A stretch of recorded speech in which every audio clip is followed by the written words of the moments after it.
So this is a very Swedish vehicle. You see them from time to time. The Marines use something similar, and I mean, this is designed really for snow, but the UN always goes to really hot places. It's true. So from the beginning, we had the tracked Hägglunds vehicle with the plastic body, and that was perfect for snow. Everywhere you wanted to go, it could. It could drive anywhere. Yeah. But since we realized that plastic is not that good in a modern combat situation, this is the prototype for the armored version. Okay. So this is one of two that were made from the beginning with armor. So the track system is basically the same as the old one, with an armored top, and out of this then there came more and more developed vehicles, which is the BVS-10 that's used today, which is the bigger brother of this Does it still work in snow? Because now you put metal on it, it gets heavier. Yes, it does. It doesn't work that well in snow as the original one, but it's still very good. But of course, the plastic one is much better. That's about 6 tons total weight instead of 12, 14. Okay, but this still begs the question then, why bring this on a UN mission? I mean, where are the UN missions? There are places like Israel and Syria. There are places like the Congo, Chad, Liberia. Not very snowy. No, not very snowy, but they went to somewhere where it could be snow, and that's in the Balkans. In Macedonia, Kosovo, Bosnia. Well, a little bit of snow. I mean. Yeah, well, it could be huge snow part of the year. They wanted, from the Swedish side, to show this vehicle and use it in a conflict, and to show the world, hey, we could make an armor-protected vehicle which is good. This is a marketing ploy. Yes, and that was one of the problems, that we only had these two, and one went down to use it and to see how good it was. And I've spoken to the battalion commander of Bosnia, who said, no, I don't want it because it's not ready yet. It was used in Macedonia and it went to Bosnia but was not used there. So they did a lot of learning from the experience they had there and could develop the next version to be better and better and better. But I agree, it's quite it's like a solution in search of a problem. Yeah, it's not perhaps the best idea to send the prototype to a real combat area. Well, there's a long argument for that one. I mean, look at the American Pershing. For ages, Barnes was saying, let's send this over for field trials, and the government or the Army Ground Forces are going, the combat zone is not an official testing agency. Why should we risk our soldiers' lives with something that we don't know works? But on the other hand, if the soldiers are there and say, could we bring something? Yeah, you can have this one, but it's better than nothing. So it's a conflict. But were they using the unarmored version there? No. Okay, so again, this is a solution looking for a problem. If nobody was asking for it at all. Not at the time, no. But then later on, it was really, really useful. They realized what we can use them.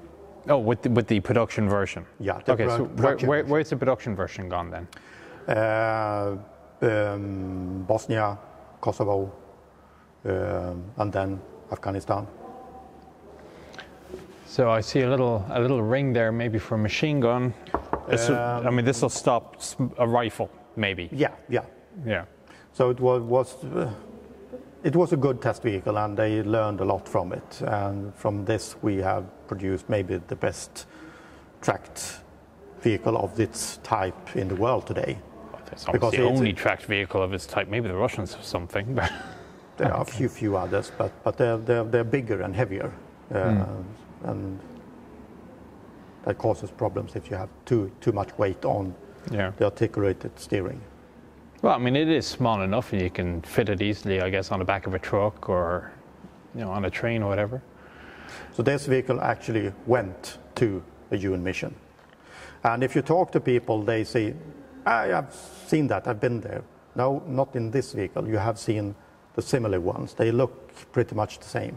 So it's hard to tell from a few pictures which is the prototype or is it the production version, because they are so similar. All right, so if this doesn't stop very much, other vehicles that the UN used in former Yugoslavia would stop a lot more than just a rifle, the tanks. Yes. So I see a picture of a Danish Leopard over there, so I want to have a quick chat about that. Yeah, we also used the APCs as well from Sweden. Let's talk about the tanks. Yes. All right, so for many years it is assumed that tanks would not be good for peacekeeping because they make a lot of destruction. The thinking was they weren't very precise with high explosive rounds. And then all of a sudden, the Danes show up, they bring Leopards to the former Yugoslavia. And there's suddenly hey, maybe we were wrong. Maybe tanks are good at peacekeeping. Yes, they were. And I was part of training them when they were in Sweden before they went. And I think this was something that had to do with the battalion commander who had the assignment to go there for the first time and to bring whatever needed. So he brought the Swedish APCs that we used in Sweden and also said we want tanks. So they talked with the Danes and they said, well, go ahead. And they were really useful down there because they didn't use them as tanks that much, but they could tell the enemy, if you are a bad guy, we will bring our friend. Yeah. And the tanks roll up and say, here we are, what is your opinion? What's your problem? And they back down. So from a peacekeeping perspective, this is really good to have something to back you up, even if it never fire one round. Oh, we had that problem in Iraq. So every time we'd come along with a tank, things got peaceful very quickly. Yes. Not because we were shooting at them, because they'd hear us coming from a mile away. And they'll all run away. The tanks are coming, run away. So we show up and it's kind of like, what happened? We missed everything. And they're, hey, you scared them away. And we go, oh, well. Yeah. And it's the same. But you also need to have people on the ground who can take off their helmet, take off the rifle, and to talk to people. Yes. To be there looking in the eyes and say, we are your friends. Yes. But if the bad guys comes, we have. So when the tanks went home and but it was more calm. Yeah. We also sent home the APCs because they were not needed anymore. And only we had was the Finnish Sisu armored cars. And all of a sudden they realized, they're not so well protected anymore. Let's beat them. Yeah. And they did. So we had to bring them back again. Not the tanks, but the APCs, the heavy stuff, to calm things down again. So Yeah. you can see that you really need different type of vehicles and ammunition and skills in a UN mission. Yeah, I mean, a lot of it is perception. So something we discovered in Iraq was that the opposition, they would take a shot at a Bradley, which theoretically is better for peacekeeping because it's not as heavy and the 25mm is a pretty effective gun. But they had this impression that they could more easily kill a Bradley, so that they would try to shoot at it. But when we showed up with it, they didn't even try, regardless. So there were a couple of instances where the Danes did actually engage. They basically, I seem to recall there was like a roadblock at one point. It said, "The hell with this! We're not going to stop for your roadblock." There was a tank battle between a Yugoslav T-55, I think it was, yes, couple of T-55. And also fired at the hill. And as far, I'm not really sure about the situation there, but they fired a lot at that hill because they were so pissed on what happened, so they fired all they had. And express our displeasure with 105 millimeter. Then someone came and asked, why did you fire that much? We didn't have any more. Yeah, chances. Well, it's crazy, but in a situation like that, when you are under that strain, things can happen, and people, well, they can behave a bit out of what they should. The other interesting thing I noticed about the Danish employment of tanks, of course, as tank development gets better and better, you try to be more and more hidden. So the searchlights that you used to have on the Leopard 1, for example, the big white searchlight, ordinarily you try to remove them to make it less visible. But the Danes realized, well, hang on a second, if I put a searchlight back on, if I don't have the searchlight and I see an enemy and I point my turret at him, he may not know that I see him. But if I put a big spotlight on my tank and I turn my turret, he definitely knows I see him. Yes. And he'll change his action. That was also something that they said, that we point the searchlight at you to make you understand we see you. And the next one will not be the searchlight. So it's something to show that we are here and we're not going to do anything if you are behaving. So please be careful. Yeah. Now, I'm not sure the Danes are actually the first. So, for example, in Mogadishu, the Pakistanis brought along M60s. I think it was Pakistan. So probably not the first time. But that was about the era that the tanks started showing up. Then you go to Lebanon, the French bringing the Leclerc tanks, and the British brought Challengers to Yugoslavia. So it has started to become normal. So when you were training these guys, what was were you talking about de-escalation? Was it simple tank tactics? What were you teaching? When they came over here, they were just doing cooperation with a small unit, and we had some firing training to be able for them to talk to the other units and just do the basic communication level. And then they went to Denmark together with the whole unit to have bigger exercises on site. So I think they were already sort of trained for the situation when they came over here. So this was only part of mixing them together and sort of find what problem that we could solve. Has Sweden ever sent any tanks or CV90s? CV90s, yes, and we also have had the 122 with a lot of external add-on for the UN missions. But that hasn't actually gone anywhere, you just have it in case? I think they went to Afghanistan for a period of time. So the CV90s, they were both in Afghanistan and in Liberia. And in Liberia, well, it was a terrible situation with the heat and the moist and the bad roads. Not exactly Swedish conditions. No.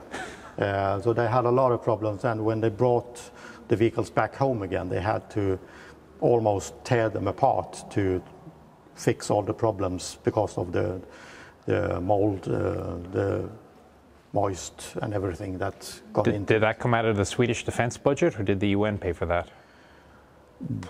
Can't tell. Can't tell. So as a Swedish person, so I'm here. I love this. So I'm walking in the building this morning, and our camera woman is there going, "Oh, it's warm today," and here's me from Texas, kind of going, "You've got to be kidding me! It's like, oh, it's 6 degrees." So somebody from Sweden goes to Liberia or Chad. I don't know if you went to Chad. I think you might have gone to Chad. Small units, might. It's not the natural condition for a Swedish person. Was it easy to acclimatize to that sort of heat? Or? Well, you have a lot of problems that you realize when you are there with non-air conditioned vehicles, for instance. Yeah, people don't realize tanks usually don't come with air conditioning. No, and if you're in a tank in the sunlight and it's 50, 60 degrees on the inside, it's a terrible situation. And we didn't, from the beginning, of course we didn't have the proper clothing. But then later on we have learned that, well, you need to have, so, well, it's a difficult situation because the equipment you use there is not something that you really could use at home. So we have had problems with equipment that are more or less for UN missions elsewhere, and part of it cannot be used at home because of the different situations. And of course, for the people not used to it, it's something that you have to sort of acclimatize. It's hard. Yeah, heat stroke is an issue. And I think it could be the opposite, going from Texas or California to the winter in Bosnia. Oh yeah, can be hell.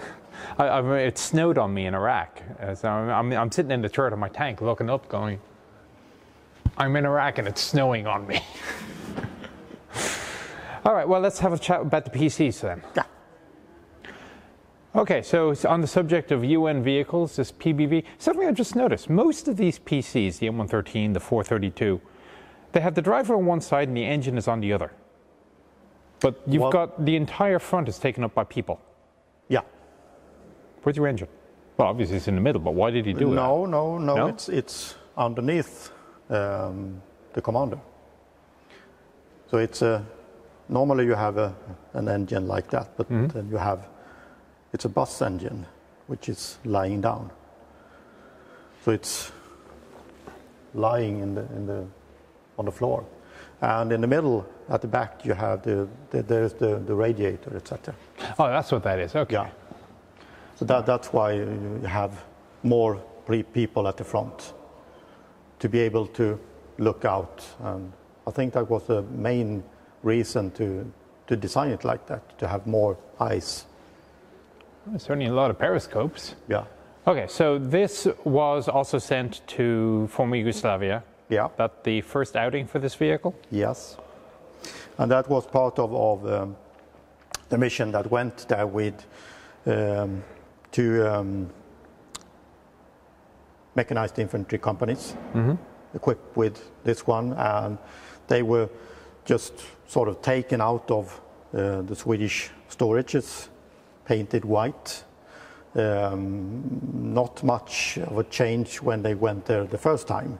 So they just brought what we had at the time, which was the APC and the equipment with machine guns, cargoes of rifle, etc. And the 20 millimeter 20 gun. millimeter, yeah. It's not a small gun. And they were really, really something that the people loved to have there, because there were a lot of engagement. They were shot at least twice with Sagger missiles, yes. No one got killed, but they stopped the vehicles, but they could repair them and then use them again. I was about to say, I mean, the armor on this isn't going to stop a Sagger. No, but it didn't just blow them. Blow up and kill everyone either. Yeah, but they really proved themselves as really, really useful vehicles, and to be the security for the soldiers. We had a few casualties with mine explosions, etc. But compared to what we could have had if we didn't have had the APCs, that would probably have been a disaster. And since they could also use them, like we talked about the tanks, that we are here. This is more than just feet on the ground. Yeah. And they were traveling with patrols and doing thousands of kilometers, yeah. Which then were not designed to do. Was there night vision on these? No. So how much activity? We have handheld night vision for the drivers, but nothing on the vehicle. So how much activity would happen in the daytime versus at night? I think most of it happened during daytime, because the other ones didn't have much night vision, or they went to sleep or whatever. But there were engagement, but they were not out patrolling during nighttime. Well, I can certainly see how a 20mm would attract the opposition's attention. Yes, it did, and they were used a lot. And the battalion commander had his own command vehicle, which he traveled around with. Yeah. So if you're putting thousands of kilometers on the tracks, do you have to send new track out, or do you just change out the pads? Or? Well, for the first you change the pads, and then of course the track wear out. You have to replace them, and the steering mechanism with steering brakes, they were replaced and sent back and forth. So at the time when they were using them, the first years in Bosnia, we almost had no spare in the Swedish army at home. So that was the problem. Everything went there to be able to keep them running, because they were used that lot. And they realized, well, they are wonderful vehicles to have, and you can use them instead of just what we thought from a Swedish perspective, to have them in short conflict. But they were used as patrol vehicles. Was there ever anything that Sweden sent overseas? It doesn't have to be an armoured vehicle, but just any piece of equipment you sent overseas and realised this was a really bad idea? Or this just doesn't work? Well, sort of. We had the Russian MTLB recovery vehicle, which was, compared to this one, not that good on roads, but on the other hand, it was capable to do recovery maintenance, but from a vehicle perspective, probably not the best to have there. But we had nothing else to at the time. They also realized that the wheeled APCs are probably cheaper to use for long road patrols instead of using track vehicles. Do you have wheeled APCs now? Yes, we do. And we also had them at the time. So within the unit, there were both APCs and wheeled Finnish Sisu, Sisu made. And they were used together in different aspects. And they were also very useful. What happened to Swedish vehicle manufacturing? I mean, Landsverk went away. Somebody got bought out by BAE. That's Hägglunds, and they are still making, and the only one that we actually have today is part of Volvo and Scania, but they don't make very much armored vehicles. So I think one reason was that we went more and more for abroad. Export sales. Buying from abroad. So, okay. Purchases. So if somebody said that Sweden needs to design a new tank, let's say to replace the Striv 122, will there be a Swedish submission, do you think? I don't think. I think it would be too lot of money to put into that. So it would be a lot more cheap and easy to go somewhere to just buy it. And of course we lose the competence to do it, the engineers, the designers, the technology, everything goes out of the country. So we're still lucky to have BAE Hägglunds to be on site. And they were part of building the 122 tank, but even if it was delivered, but they were part of the contract. They put the extra armor, they put them together. Electronic in Sweden. system. Part of it. Okay.